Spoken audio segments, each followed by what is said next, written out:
तो hello guys, मैं हूँ रोहित राय और ये हम सबको मालूम है कि पूरे सौर मंडल पे पृथ्वी एक ऐसा ग्रह है जहाँ जीवन अवेलेबल है।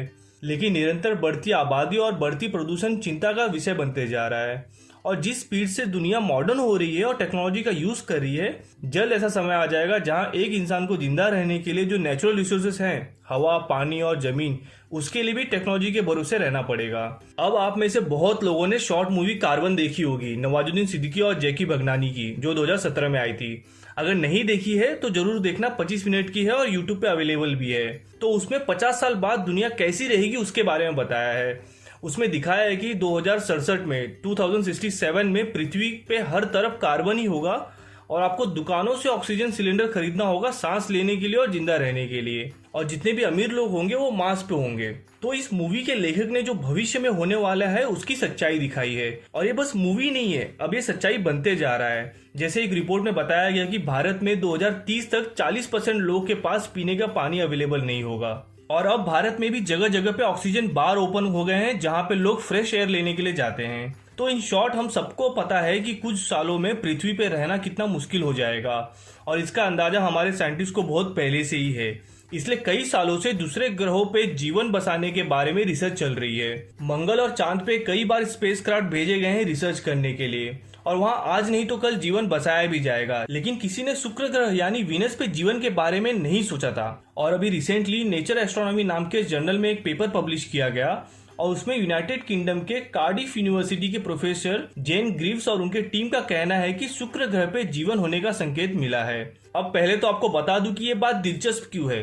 तो शुक्र ग्रह को बाइबल में नरक कहा गया है और ये इसलिए कहा गया क्योंकि शुक्र ग्रह की सतह का तापमान 900 डिग्री सेल्सियस से भी ज्यादा है। मतलब अगर आप यहाँ पैर रखेंगे तो कुछ सेकंड में ही जल जाओगे। और शुक्र ग्रह पे एटमॉस्फेरिक प्रेशर यानी वायुमंडलीय दाब पृथ्वी के मुकाबले 90 गुना ज्यादा है। मतलब वहाँ वायुमंडलीय दाब से ही हमारी हड्डियां टूट जाएंगी।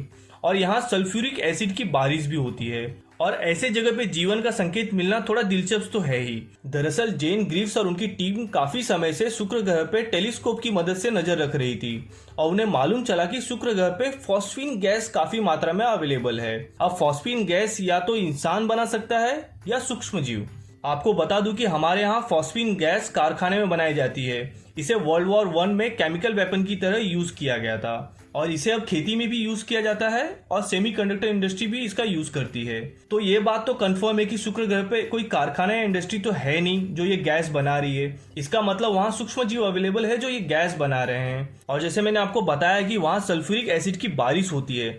मतलब इन सूक्ष्म जीवों ने अपने आसपास इस तरह का मजबूत कवर बना लिया है जो सल्फ्यूरिक एसिड से इन्हें बचाता है। आपको बता दूं कि 1985 में रशिया ने वेगा बलून भेजा था शुक्र ग्रह पे और सल्फ्यूरिक एसिड से बचने के लिए उसे टेफ्लॉन मटेरियल से कवर किया गया था। लेकिन इसके बावजूद उस बलून में लीकेज हो गया था। मतलब इन सूक्ष्म जीवों ने टेफ्लॉन से भी मजबूत कवर बनाया है। तो ऐसे बहुत सारे आशंकाएं लगाई जा रही हैं और अब बहुत सवाल हैं जिसके जवाब वहां जाकर ही मिलेंगे। इसलिए अमेरिका की स्पेस एजेंसी नासा ने अपने वैज्ञानिकों को कहा है कि 2030 तक शुक्र ग्रह पे फ्लैगशिप मिशन भेजने की तैयारी करें। और फ्लैगशिप नासा की ओर से भेजे जाने वाले सबसे सक्षम और महंगे मिशन है। और नासा शुक्र ग्रह पे इंस्ट्रूमेंटल बलून और माइक्रोस्कोप भेजने की सोच रहा है जिससे और जानकारी जुटाई जा सके। और अगर किसी भी दूसरे ग्रह पे जीवन की खोज होती है तो ये हम सबके लिए अच्छी बात है, क्योंकि जिस तरह से पॉपुलेशन बढ़ रही है उसके लिए पृथ्वी के अलावा भी लोगों के पास ऑप्शन होंगे रहने के लिए। तो आई होप गाइस आपको ये वीडियो अच्छा लगा होगा। तो अभी के लिए बस इतना ही, आपसे लेता हूँ विदा। धन्यवाद।